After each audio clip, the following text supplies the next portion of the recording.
Are you looking for a crash course in screenplays and their wacky formatting? I'm gonna walk you through the basics in just a couple minutes, but stick around after that because I'm gonna give you a couple bonus tips on how you can use standard formatting to make your script clearer and more impactful.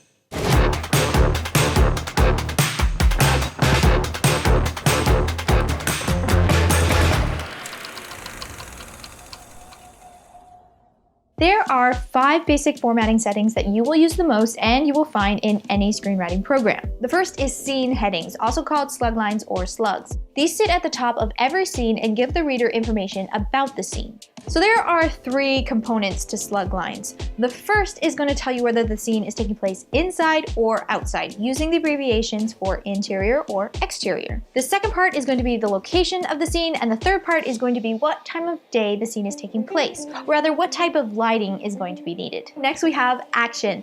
This is description formatting. This is base 0. It's what the bulk of your script is going to be written in. It's just where you're going to live whenever you're not using any of the other formatting options. So that's 2 of the formatting options. The last 3 all have to do with when characters are speaking. First, we have the character formatting option, and this sits at the top of dialogue lines and tells us what character is speaking. Now, these character tags don't change, so once you decide what you're going to call a character, be it their last name, their first name, a nickname, you're going to want it to remain consistent throughout the entire screenplay. Next, we have the dialogue formatting option, and unsurprisingly, this is for writing the dialogue. And lastly, we have parentheticals. These sit between the character tag and the dialogue, and they're for the writer to give a brief, mostly 1 to 5 word note about the dialogue to make sure the intention of the line is clear. Parentheticals aren't going to be used as often as the other formatting options, but they are important to understand the function of so that your script can be clear and direct.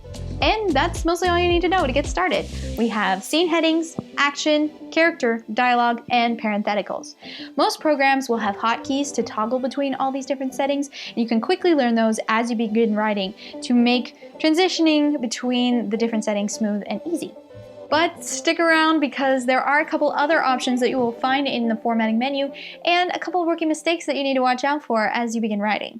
After the 5 main formatting options that we've already gone over, there are 2 other formatting options that you will often find preset in your program. The first is transition, and this isn't one that you'll use a lot, but it's here for the rare times that a transition like a crossfade or a swirl or some other crazy thing is pertinent to the story, and so you need to include it in the screenplay. This is not here to be used after every scene or every shot. It's really here for something you can be creative with if that's something that your screenplay calls for. The thing that most writers use it for is if they want to add beginning and end caps to their script. So this is something like fade in at the top of the script with a fade out, or a fade to black at the bottom, or even just a the end at the bottom of the script. And of course it's here to also mark something a little bit more unusual that you wanted to do in those places, like fade in from white, or just smash to or cut to, something like that. The other formatting option is shot, and this is for when you need to give specific directions to the camera as part of how you are communicating the story. You'll usually see this as establishing shot or angle on.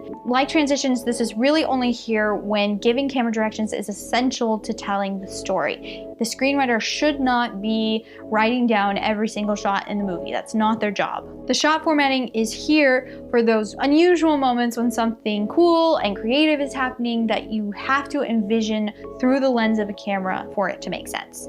So now on to some do's and don'ts for formatting your screenplay. Do's and don'ts. As you start writing, you might find yourself tempted to use these formatting things to communicate information that really isn't supposed to be communicated this way. You need to go in understanding that formatting is really not something to get creative with. It has a specific purpose, and it's when you stretch the bounds of that purpose that it gets confusing, it gets hard to read, and the formatting is distracting from your story, which is not what you want. The way you see this play out with scene headings is the writer trying to cram too much information or too many details into their slugs. The only options for the first part of your scene headings are exterior and interior, or exterior/interior, which you use when your characters are going to move from one to the other during the course of the scene. The middle part of the slug line, the location piece, needs to remain simple. It shouldn't be more than 4 or 5 words. It just needs to be specific enough to not be confusing. You don't want to try and cram a bunch of exposition into your slug lines. You want to be able to read them at a glance. Stick to those guidelines and your slug lines won't get confusing or distracting. Now for the last part, there are a few more unwritten rules about how you can use that. So like I said before, this could say day, it could say night, but if you have a series of scenes that takes place over several locations, you could also leave it blank or fill it with the word continuous or the abbreviation for continuous. And this just means that no time has been lost in between the scenes. They are flowing one into the other and you don't need to reestablish what time of day it is. You can just say continuous. Now, because this is kind of nebulous, it can get difficult to figure out depending on the complexity of what you're writing. So your rule of thumb really should be, if I add something there, does it make it more clear or does it do nothing? Or worse, does it make it more confusing? When writing action, there's also a couple of rules of thumb to follow. Paragraphs should really only be 3 or 4 lines long. You want to avoid large chunks of text that are difficult to read and slow down the pacing. And to do this, you need to avoid over-describing everything. We don't need to know every detail of what's in the scene or how the characters are moving through the scene. For descriptions of like locations, you want to write for atmosphere rather than detail. If there is important details like a specific prop or a specific wardrobe piece, you can pull attention to it by mentioning it. Whereas if there's too much description happening, that's just going to get lost in the weeds. And the same goes for character blocking. It's not the screenwriter's job to write out every move that the characters make. If you are writing something, it's because it's important and the reader needs to pay attention to it. You want your action to flow, you want it to be quick, so explain the important and necessary information, but keep it moving. And lastly, with dialogue, there are a couple of pitfalls to watch out for, and the biggest one is going to be an overuse of parentheticals. Like I said, these are really here for the writer to communicate subtext to the reader that they're afraid is going to be lost between the lines. It's easy for the writer to begin to abuse the parentheticals because they really just want to make sure that the reader knows exactly the intention behind the line. But too many parentheticals leave little room for actors and directors to get creative with the material, and they just get kind of annoying to read. And the test for me always is this actually doing something, or was the context already clear? And if it's not doing anything, cut it. And the other pitfall with dialogue is when you cut it up too much with action. It's when you have line of dialogue, line of action, line of dialogue, line of action. This is indicative of, again, the screenwriter trying to dictate the blocking for the characters a little bit too much. So only the reason you want to cut away from dialogue to action is because the scene wouldn't make sense if you didn't explain what the characters were doing. Now, if you've read scripts online, you're probably like, hey Annie, there's some formatting things that I've seen that you haven't talked about. What about like scene numbers or mores and continues? Like, what about things like that? Here's a tidbit of information that I didn't know for quite a while and it was very confusing for me. There are 2 types of screenplays. When you are drafting a story, writing a screenplay to pitch or to sell, that is what's called a speculation script or a spec script. And the main goal of a spec script is to be easy to read. So that's the kind of script that I've been talking about. Clear and concise action, not a lot of technical direction. It's the imagine this script, and it's a writer's tool. The second type of script is a shooting script, and that is a technical document. There's a ton more detail that goes into that sort of script.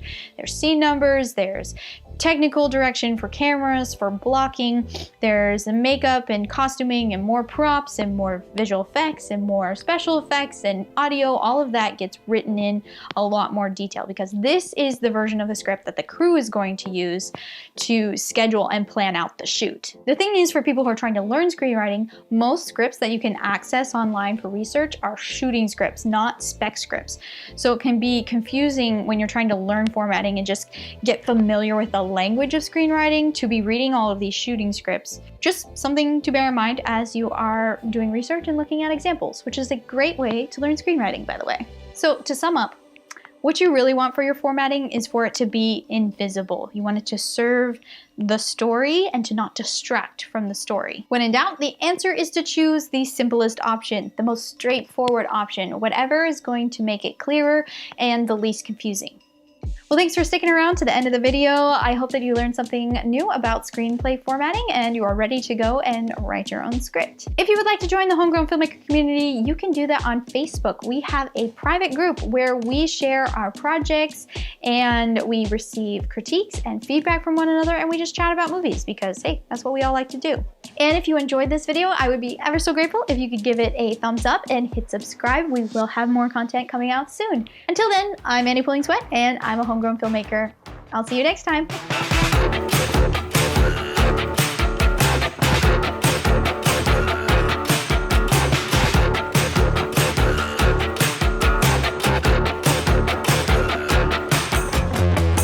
The other formatting option is shot, and this is for when you need